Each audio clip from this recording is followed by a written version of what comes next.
My mate Dave came out as a wine and spirit drinker. Turns out he much prefers a glass of wine or a spirit with a soft drink mixer. He said he'd always known he'd never get used to the taste, and how he only drank pint after pint so he could fit in with his mates. Dave, you're so brave to come out as a wine and spirit drinker in front of friends at your local boozer. The taste of lager used to really make Dave gag. England games were the worst because he also had to act like a lad, when all he really wanted was a glass of wine and a sophisticated conversation on why England had gone for one striker in a 5-4-1 formation. Dave, you're so brave. You know, it doesn't make you less manly, not liking water, yeast, hops and barley.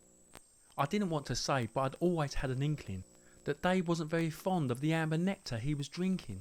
Sometimes I turned to talk to him, but I could see he was unable to take his eyes off a glass of Chardonnay sat on the next table.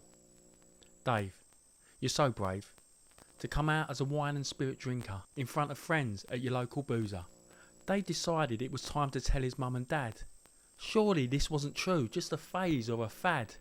His mum was proud he could tell other men he didn't like the taste of lager. Trying to convince his dad the same was a little bit harder. Dave, you're so brave. You know, it doesn't make you less manly, not liking water, yeast, hops and barley. The news his son didn't like lager came as quite a shock, but he gave his son a reassuring hug and said, "You're still my son no matter what." And then he took his son to the nearest pub, but he didn't order lagers. He looked the barman straight in the eyes and he said, "I'll have 2 pina coladas." Dave, you're so brave to come out as a wine and spirit drinker in front of friends at your local boozer. Dave, you're so brave. You know, it doesn't make you less manly, not liking water, yeast, hops and barley. Dave.